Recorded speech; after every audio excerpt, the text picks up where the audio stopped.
Hello everyone, welcome again. I am doctor Manju. आज मैं आप लोगों को बताने जा रही हूँ sciatica के बारे में। What is sciatica? Sciatica is a pain which radiate along the path of our sciatic nerve। तो ये हमारी बॉडी की लॉन्गेस्ट और लार्जेस्ट नर्व है। ये ओरिजिनेट होती है L4, L5, S1, S2 and S3। यहाँ से इसके नर्व रूट निकलती हैं।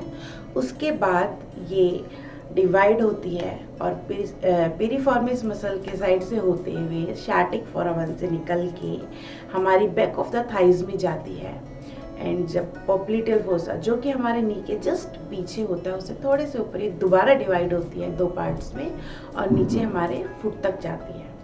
तो इसमें क्या होता है, इसमें ये होता है कि जहाँ पे हमारी नर्व कंप्रेस या इम्पीज या इन्फ्लेम्ड होती है वहाँ से जनरली उसके नीचे की साइड हमें पेन फील होता है, नमनेस होती है, टिंगलिंग लाइक सेंसेशन भी होती है और कई बार पिंस और नीडल्स जैसी सेंसेशन भी होती हैं। जैसे कि मैंने आप लोगों को बताया कि ये नर्व हमारे बॉडी की लार्जेस्ट और लॉन्गेस्ट नर्व है और थिकेस्ट नर्व है। इसकी जो थिकनेस होती है वो जहाँ पे थिकेस्ट होती है जनरली वो एक थंब जितनी थिकनेस होती है इस नर्व की और ये पूरे लोअर लिम्ब को कवर करती है। इसीलिए जो हमारे लोअर लिम्ब के फंक्शंस होते हैं जैसे कि वॉकिंग हो गया, स्टैंडिंग हो गया, रनिंग हो गया, क्लाइंबिंग हो गया या फिर lifting something from the floor या इस तरह की कोई भी जो एक्टिविटीज़ होती हैं ये सबको बहुत ज़्यादा अफेक्ट करती है। अगर हमारे शाटिक नर्व के नर्व रूट्स अफेक्ट होती हैं तो उसको हम लंबर रेडिकुलोपैथी भी बोलते हैं और अगर जो हमारे शाटिक नर्व की बॉडी कहीं से अफेक्ट होती है तो उसको हम शाटिक न्यूरोपैथी कहते हैं। तो ये किस किस वजह से हो सकती है ये मैं आपको बताती हूँ। इसमें एक्यूट पेन भी होता है और इसमें क्रोनिक पेन भी होता है। एक्यूट पेन क्या होता है, जो कि रिसेंटली हो या फिर 3 हफ्ते के अंदर अंदर जो पेन होता है हम जनरली उसको as a acute pain consider करते हैं।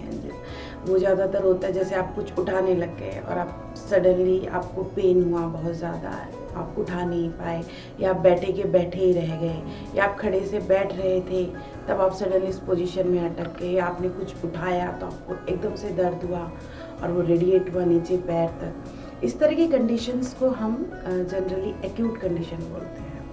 और ये ज़्यादातर किस वजह से होती है, ये होती है हमारी बल्जिंग की वजह से। जैसे कि हमारी स्पाइन है, आप स्पाइन को देखें तो स्पाइन में हमारे छोटे छोटे छोटे छोटे वर्टिब्रा होते हैं। उन वर्टिब्रास के बीच में एक डिस्क होती है। डिस्क एक कुशन की तरह आती है, गद्दे की तरह काम करती है। अगर आप देखें या सोचें कि अगर हम वर्टिब्रा को डायरेक्ट जोड़ दें तो वो तो स्टिफ हो जाएंगे, ना हमारी मूवमेंट हो पाएगी और कोई भी जर्क होगा तो वो टूट जाएंगे। तो इसलिए उनके बीच में छोटे छोटे वर्टिब्रास के बीच में छोटे छोटे कुशन होते हैं जिसकी वजह से जो हमारी स्पाइन की मोबिलिटी होती है वो भी होती है, मुड़ पाते हैं, खड़े हो पाते हैं या जो भी हमारी मूवमेंट्स हैं वो सारी हो पाती हैं।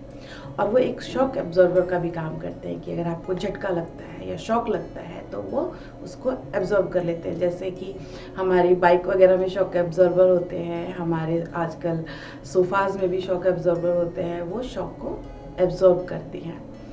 तो जो शॉक एब्जॉर्बर होते हैं मेरा मतलब जो डिस्क होती हैं उनके चारों तरफ एक हार्ड कवर होता है और बीच में होता है लिक्विड टाइप सॉफ्ट मटेरियल, उसको हम न्यूक्लियस पल्पोसस भी बोलते हैं।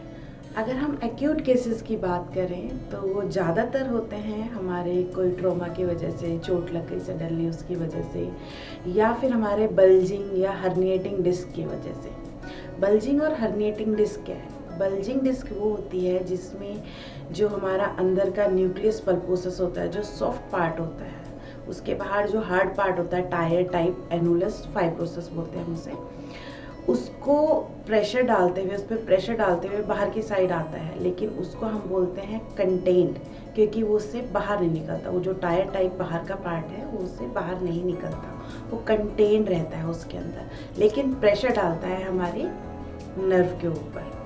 तो या तो उसकी वजह से होता है और दूसरी चीज़ होती है हर्निएट। हर्निएशन में क्या होता है, हर्निएशन में जो हमारा अंदर का सॉफ्ट पार्ट होता है न्यूक्लियस पल्पोसस, वो हार्ड पार्ट को, टायर लाइक पार्ट को तोड़ते हुए बाहर निकल जाता है और फिर हमारे नर्व रूट पे कंप्रेशन डालता है। तो इसके दो नुकसान होते हैं, एक तो नर्व रूट पे कंप्रेशन डाल ही रहा है, ऊपर से इसके जो अंदर का लिक्विड है वो भी उस पर एज अ इरिटेंट काम करता है। क्यों? क्योंकि वो एसिडिक होता है और उसके अंदर इरिटेंट्स होते हैं, केमिकल इरिटेंट्स का काम करता है फिर वो हमारे नर्व के लिए, तो इसका डबल नुकसान होता है। और अगर हम बात करें अपने क्रोनिक कंडीशंस की, तो क्रोनिक कंडीशन क्या होती हैं, वो बहुत लंबे टाइम से चलती आ रही होती हैं। जैसे कि हमें पहले से बैक में पेन होता है, फिर वो धीरे धीरे एग्रीवेट होता चला जाता है या बढ़ता चला जाता है, फिर हमें रियलाइज़ होता है कि वो सियाटिका है। तो उस केसेस को हम बोलते हैं 3 हफ्ते के बाद उन केसेस को हम बोलते हैं क्रोनिक केसेस।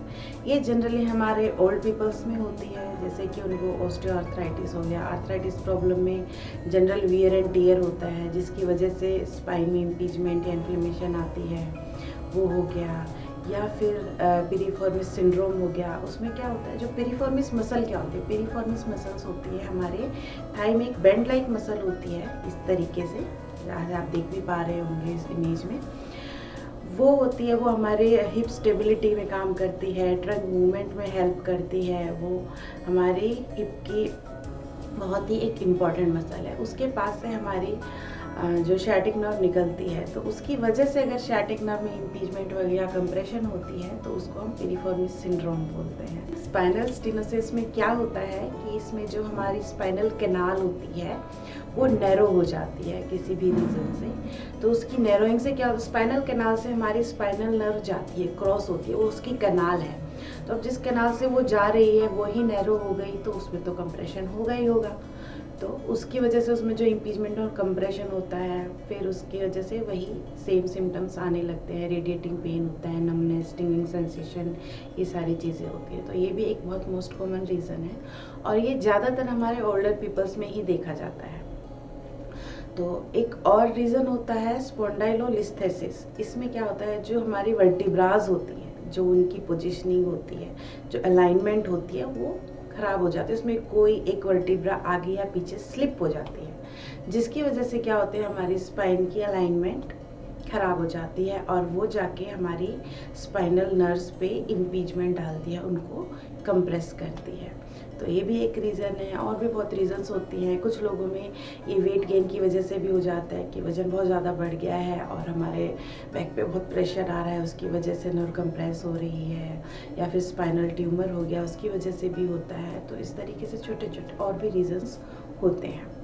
तो बेसिकली क्या है कि हमारी नर्व कंप्रेस हो रही है, वो किसी भी रीज़न से हो रही है, हमारी नर्व कंप्रेस हो रही है, उसकी वजह से उसके पाथ पे जहाँ जहाँ से वो जा रही है उस पूरे पाथ में हमें पेन फील होता है, जो कि रेडिएट होता है, शार्प शूटिंग होता है, जनरल स्टैबिंग पेन भी होता है और आपको नीडल्स और पिंस लाइक सेंसेशन होती हैं, नमनेस होती है। तो इसके ट्रीटमेंट में इनिशियली जब हमें पेन ज़्यादा होता है तो हम पेशेंट्स को क्या देते हैं, मेडिकेशंस वगैरह देते हैं, जैसे पेन कम करने के लिए पेन किलर हो गया, मसल रिलैक्स करने के लिए मसल रिलैक्सेंट हो गई, नर्व को रिलैक्स करने के लिए नर्व रिलैक्सेंट हो गई, और इन्फ्लेमेशन वगैरह कम करने के लिए एंटी इन्फ्लेमेटरी ड्रग्स हो गई, ये देते हैं।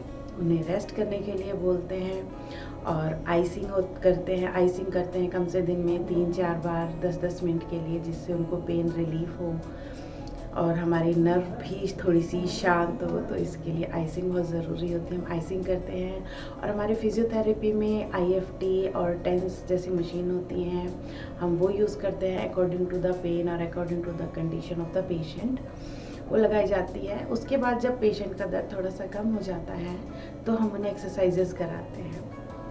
तो एक्यूट पेन के लिए और क्रोनिक पेन के लिए, दोनों के लिए थोड़ी अलग अलग एक्सरसाइजेस होती हैं। इसीलिए ये एक्सरसाइजेस मैं आपको नेक्स्ट वीडियो में बताऊंगी अपनी, कि आपको एक्यूट कंडीशन में जब आपके बहुत शार्प शूटिंग पेन होता है उस टाइम पे आपको कौन सी एक्सरसाइजेस करनी है, और जब आपका पेन क्रोनिक हो जाता है विद जो कि ज़्यादातर एज रिलेटेड होता है, उसमें आपको कौन सी एक्सरसाइजेस करनी है। तो अगर आप एक्सरसाइजेस देखना चाहें तो प्लीज़ मेरी नेक्स्ट वीडियो को ज़रूर देखिएगा। तो आज तक के लिए इतना ही। जब तक के लिए stay happy, stay safe, bye bye.